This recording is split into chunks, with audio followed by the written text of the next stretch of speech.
Good morning, everybody. It is really morning for me. Usually I'm not up around this time, but decided to actually I stayed up all night because my sleep schedule's been horrible. Anyway, I probably did that just because I was meditating a lot and just reflecting a lot about the situation that's gone on right now here in the United States and everything. And just because I've been meditating a lot, I just wanted to come on video and share things. That's not anything major. Um, you know, it's just I felt compelled. So one of the things that I wanted to say is I really, through this time of just reflecting, being quiet, meditating, um, depriving myself of watching the news or being online and really not knowing everything that everyone else probably knew for a little while. So I did some other things like I revisited some of James Redfield's Celestine Prophecy stuff. I also just sang a lot. I did as much as I could. I worked and I took naps and I had dreams and slept, and it felt great. One of the things I really want to talk about is I feel like these last 4 years have really stolen some things from us. Not necessarily these last 4 years, but even more than the last 4 years. I would say safely the last 8 years have stolen quite a bit from all of us. And I don't know if I see that continuing or not. Let me explain what I mean by things being stolen. Number one, we're so divided. And I look at this map of the election and I see cities in blue and rural in red everywhere. The largest cities, all blue. Here in Minnesota, it's the Twin Cities, Ramsey County, Hennepin County. They comprised more than half the vote. Just those two counties controlled all of Minnesota. And I don't care how people vote. You can vote Republican or Democrat, or like me, just be an independent. Um, I wrote somebody in this time because I didn't want to vote for anyone for president. But I didn't I voted for all the local races and other races that I felt compelled to vote for. So, so there you go. Now you know how I voted. I wrote someone else in. I actually wrote in Bernie Sanders. So, anyway, I feel like some things have really been stolen from us as a country and even as people who were on the left or progressive or I don't know if it's both sides. We lost or it was taken from us this ability to think critically and to see things critically. And I just saw this so much when I noticed how there's a lawsuit going on with President Trump, whether it's founded or unfounded, whether he'll find some evidence or not. And then the media giving us a verdict right away. The media got to pick our president. The media got to project our president right away. And then there's the projected winner. The media is what called the shots to allow Biden and Harris to make their speech. So even though there are recounts that were likely to happen, there were some ballot machines that they found flipped 6,000 votes in one county, and that ballot machine software was used in 28 states. I really think that Trump is going to use this to his advantage, and if you don't think so, I think he is. And I saw how large parts of the country just seem to have a sigh of relief. Oh, everything is fine now. Oh, everything is great. I have a weight off my shoulders. I'm crying. I understand. You know, Donald Trump was not the most eloquent leader we've ever had. He was very divisive. He has been very divisive. He has been brash, and some people would say he's kind of part of an old guard. But I think also that we're also seeing Democrats right now coming into power that are part of an old guard.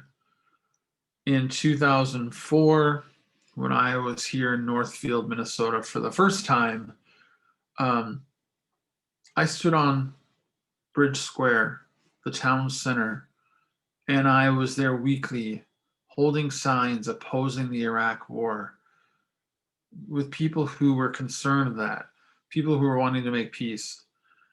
And what the hell is someone doing in office who voted for the Iraq War, who voted for the worst crime bill on earth, who never once wanted to protect or give equal rights to LGBT people, called them a security risk. Someone who also, made reference to monkeys or gorillas when it came to desegregating schools. How could we let someone like that, no matter if we think they're changed all of a sudden, they must have changed dramatically or magically when they became vice president. Because how can we let someone like that come into office? How did the work of all these people who put their life behind Bernie Sanders since 2004, 2003, we've been talking about single payer health care. I was in support. Who was that Democratic candidate in 2003? Howard Dean. Howard Dean in 2003 in the primaries was talking about single payer health care. Where did that go? That is completely gone. And even Joe Biden said that he would veto or wouldn't even support any sort of plan for Medicare for all. We're also getting more of the same. So people are celebrating. I think it's just because of this identity thing. They want anyone but Trump. And then they see things like a female in the office of vice president, which I get. It's time. It is time for us to have a woman president. It's time for us to have gender equality in the highest ranks of government. I get that. But let's find some leaders. I mean, she covered up 75 years of the Catholic Church and pedophilia. She even criticized Joe Biden during the primaries because Joe Biden was against busing and integration of schools. You can just look it up on Google. You can look it up on YouTube. And then she gets to be the running mate just because Joe Biden says, I'm going to pick a woman for a running mate. And he happens to pick the most centrist establishment candidate. And all of her staffers are Hillary Clinton staffers, all of her campaign folks. So it's the same old story. So with the same old story, now the Democrats in the center, the real center establishment Democrats, will have 12 years probably. 12 years of us forgetting about Bernie Sanders. 12 years of us forgetting about the Iraq War. 12 more years because, say, Kamala Harris gets to be president in 2 years. Joe Biden resigns or health conditions, whatever. She gets to come in and then she actually can run as an incumbent twice constitutionally. So they're looking, and nobody's going to go against her. Nobody wants a primary in the Democratic Party because if there's a primary in the Democratic Party, that brings up new ideas. That pushes a progressive envelope. That pushes the establishment farther away, and that's the last thing they want. So congratulations if you did want anyone but Trump. Well, you got it. You got the anyone but Trump. And the anyone but Trump are the establishment Democrats that, unless it's politically popular, they don't care. Look at their records. And I know people are going to tear me apart for saying that, but it's time, like people like me, independents and critical thinkers, we just have to stand up and just cut it all out. You know, people who think like me and other people I know, it's time for us to just share our stories and really just share our critical thinking and say, I'm sorry, I'm not going to allow you to call me these names anymore. You know, it's enough. Enough is enough. So um, I have compassion for everyone, the American people. And I know that so many people hung so many hopes, and now they see this miracle that's happened with this election.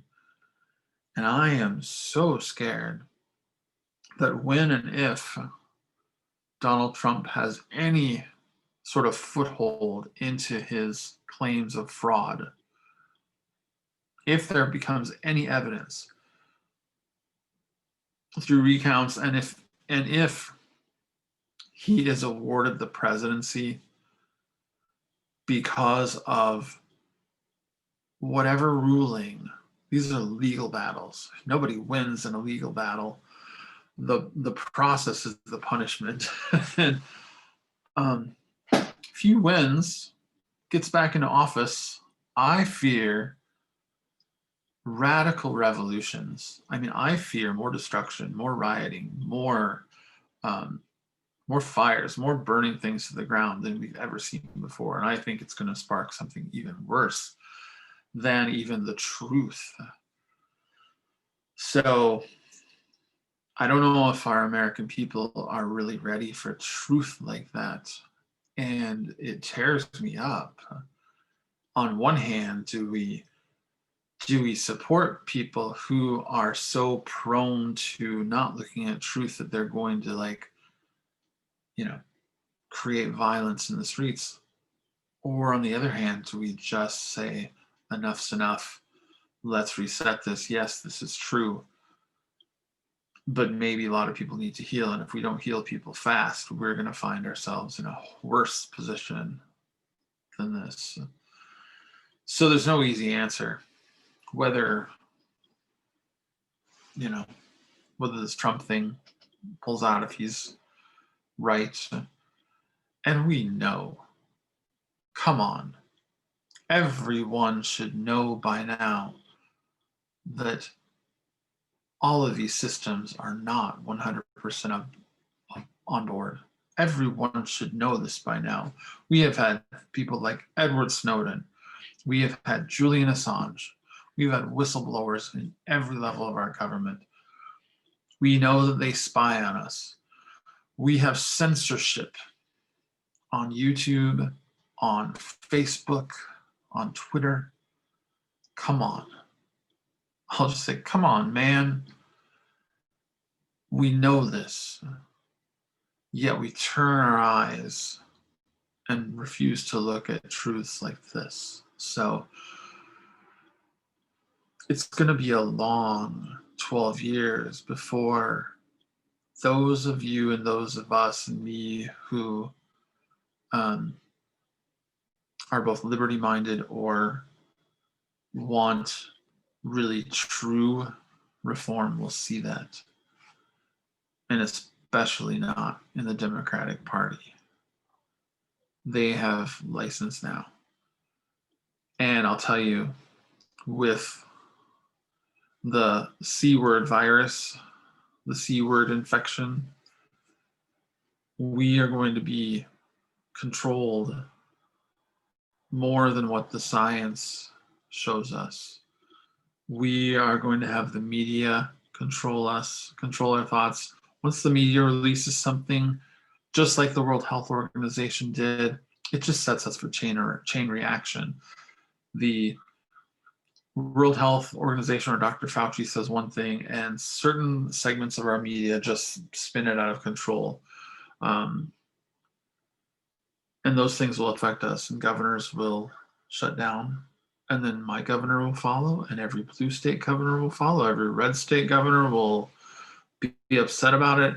And then whoever we have in office is going to use the strong arm. If it's Joe Biden, he'll use the strong arm of the federal government to force or try to coerce state governors and also the power of corporations to force those states to comply. And when we get there, that is the total definition of fascism. The strong arm of the government affecting private citizens, corporations, and states in our republic. Many people want this, and I don't understand.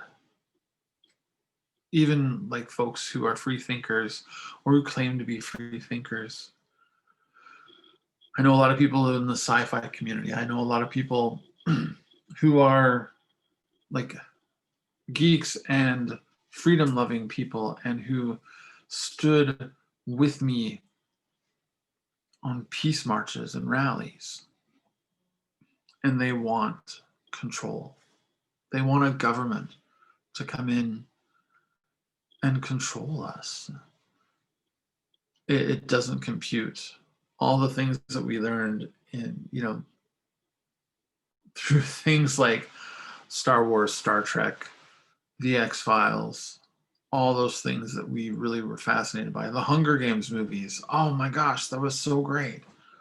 Yet we don't learn a thing. It's time, really, and it has been time. The last 4 years stole it. They stole this.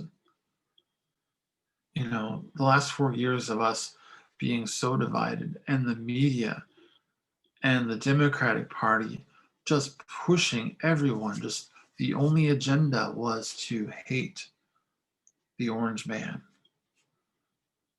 The only agenda from the time he was elected was to discredit it. And it is still the only agenda, it appears, since I've seen that AOC is looking for this Trump accountability task force to make Trump supporters pay for damages. Talk about retributory justice. Where are all my people that I knew 10, 15, 20 years ago who talked about restorative justice? Gone. And I'm sorry to be in a rant. So much for meditating. I'm sorry to be in a rant. And I know this video is getting long, but I just think that it's time we really started waking up. It is not the person down the street with the Trump sign or the person down the street with the Biden sign is not your enemy. Who we pick as president is not the point anymore. We assuredly need to be a people of more discernment and to think more critically, think beyond our identities of I'm a, white, gay, straight, blah, blah. Because all of us, whoever you can identify with, everybody on earth has a dark side. That's within me, that's within you. So you can find a corrupt lesbian, female, neo-paganistic witch to fill an office. Find her. Find a corrupt one and just fill the office. You can find corrupt Democrats that look just like you and fill an office, and good for you.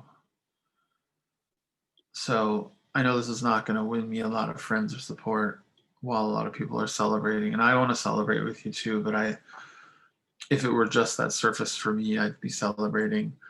Um, but no, just not now. I can't celebrate seeing how the media is who's in charge of naming and stating our president. I can't celebrate when someone with such a track record who voted for the Iraq War, come on, gets to be our president after we've learned so much, after we went through so much. No wonder, it's no wonder the anyone but Bush, anyone but fill in the blank, anyone but Trump strategy worked so well. We've been hypnotized. We have been controlled. We have been duped. Now, you have 12 years, probably, of establishment Democrats who will still vote for wars, who will still vote for genetically modified foods, who will opt for control and regulation of people rather than their freedoms, who will not vote for health care for all, who will expand Obamacare, which is not neither affordable nor health care.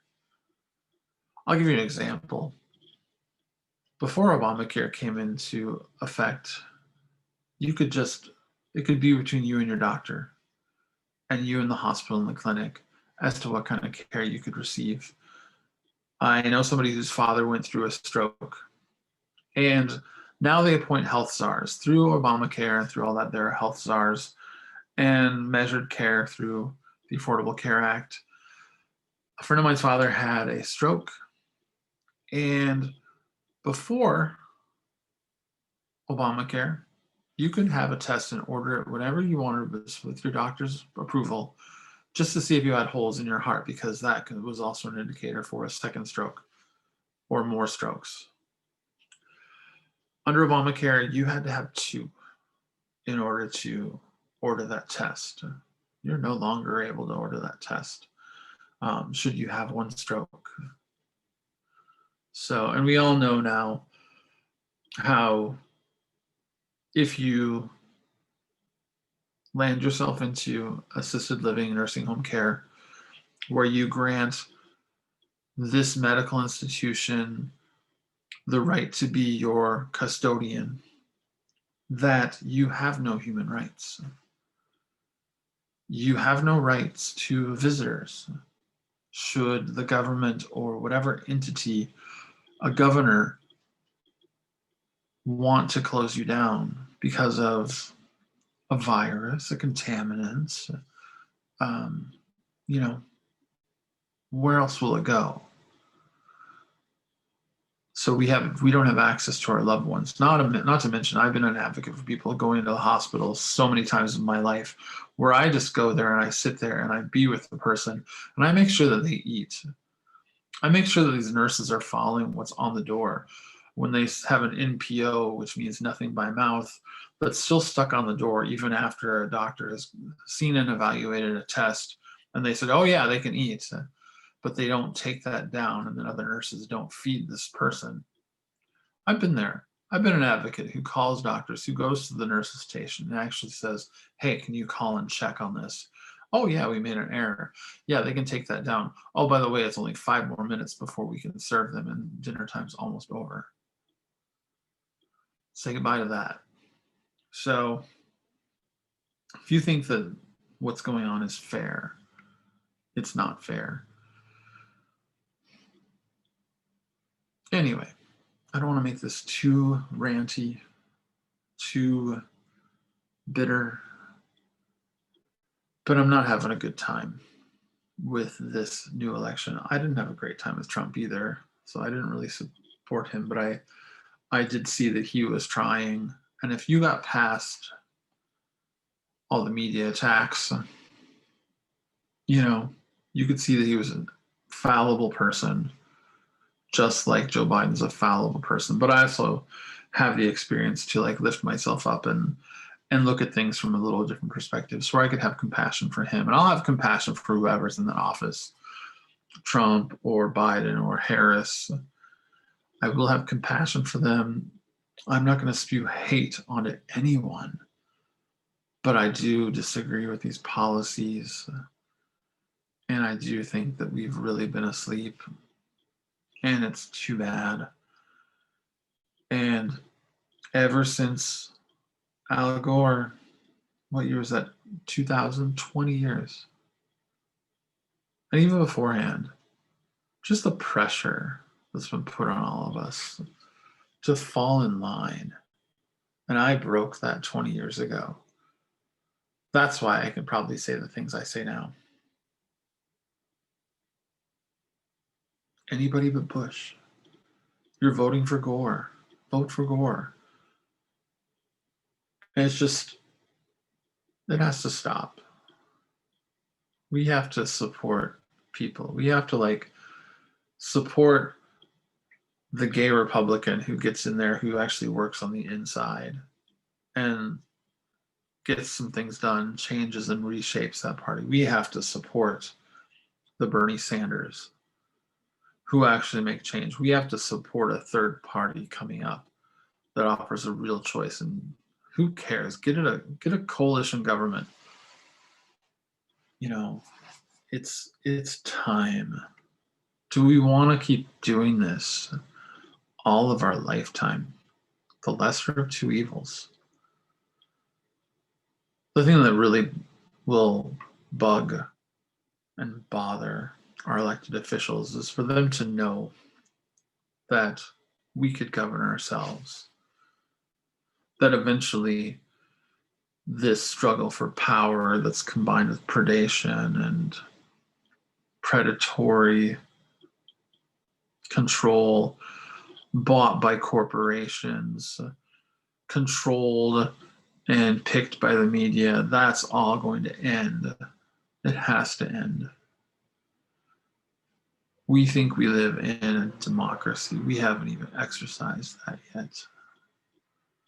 So we're still letting a media controlled by two corporations, Disney and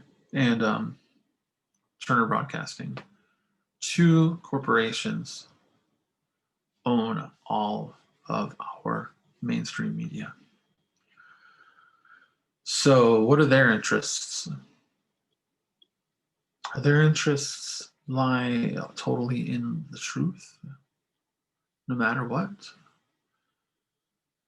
Do they really want a republic which is under democracy by the people? So I think we need to think about these things and maybe come to a different realization. You know, keep working on really pushing this. Whether you're Democrat, Republican, in between, if we want to see not this divisive world, then we have to change. We have to change individually. We have to open our eyes. We have to change.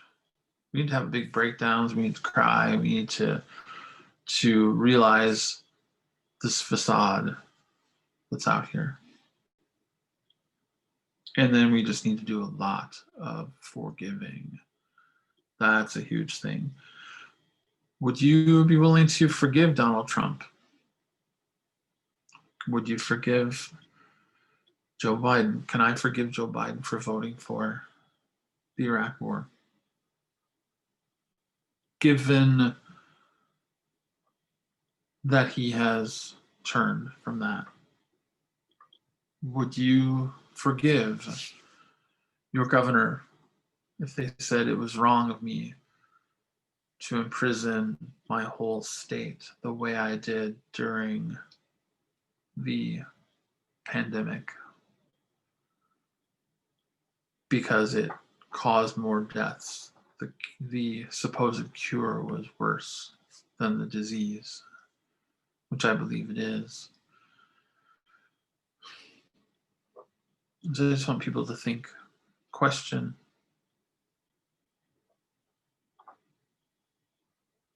put your trust in yourself, put your trust in humanity first rather than just your trust in a leader, because you're the leader.